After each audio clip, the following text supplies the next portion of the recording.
اللہ نے فرمایا نبی عبادی انی انا الغفور الرحیم وان عذابی هو العذاب العلیم، میرے بندوں کو بتا دو کہ میں بڑا معاف کرنے والا ہوں، بخشنے والا ہوں، رحم کرنے والا ہوں، بتا دیجئے، خبر کر دیجئے۔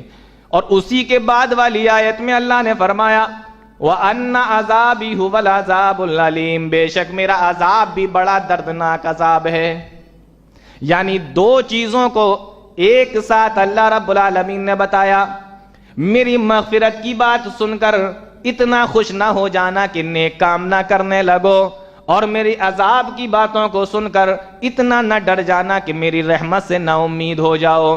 اس لیے مجھے پکارنا، میری عبادت کرنا، یدعون ربہم خوفا وطمعا، وہ اپنے رب کو خوف اور امید کے بیچ میں پکارتے ہیں، یعنی اللہ سے ڈر بھی ہوتا ہے، اللہ سے امید بھی ہوتی ہے۔ ان دونوں آیتوں کے اندر یہی بتایا گیا کہ میں بڑا غفور الرحیم بھی ہوں اور میرا عذاب دردناک بھی ہے، اس لیے دونوں باتوں کا دھیان رکھا جائے، دونوں چیزوں کا خیال رکھا جائے۔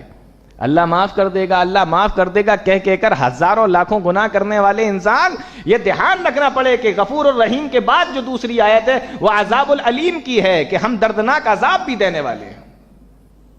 اور قرآن کریم کی ایک بڑی ہی عجیب چیز میں آپ کو بتاؤں، یہ دو آیتیں بیان کرنے کے بعد اللہ رب العالمین نے ابراہیم علیہ السلام کا واقعہ بیان فرمایا کہ ان کے گھر میں فرشتے انسان کی شکل میں آئے تھے اور اسحاق علیہ السلام کی خوشخبری دے کر گئے تھے۔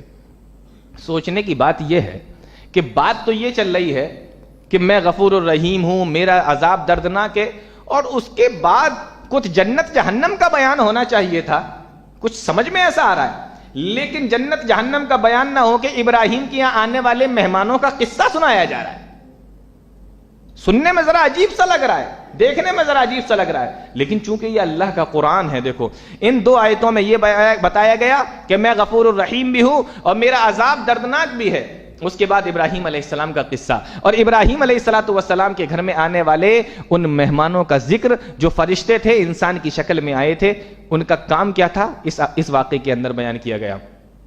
انہوں نے آ کے کہا انا نبشرک، ہم تمہیں خوشخبری دینے کے لیے آئے ہیں اسحاق علیہ السلام کی، تمہارے گھر میں ایک بیٹا پیدا ہوگا، میں اس کی خوشخبری دینے کے لیے ہم تمہارے گھر میں آئے ہیں۔ تو ابراہیم علیہ السلام نے پوچھا اب یہاں سے کہاں جاؤ گے؟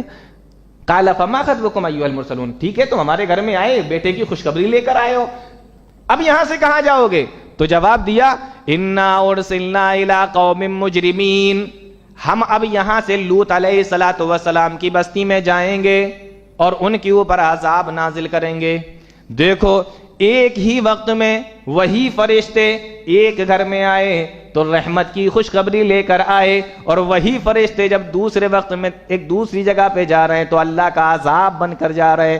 نبئ عبادی انی انا الغفور الرحیم، میرے بندوں کو بتا دو کہ میں معاف کرنے والا ہوں، وان عذابی هو العذاب العلیم، اور میرے بندوں کو بتا دو کہ میں دردناک عذاب دینے والا ہوں۔ سیٹنگ سمجھ میں آئی؟ وہی ہے نا، ان دو آیتوں کے بعد فوراً جو ہے ابراہیم علیہ السلام کا واقعہ بیان کیا جا رہا ہے، اور اس میں یہ بتایا کہ دیکھو یہ میرے فرشتے ہیں۔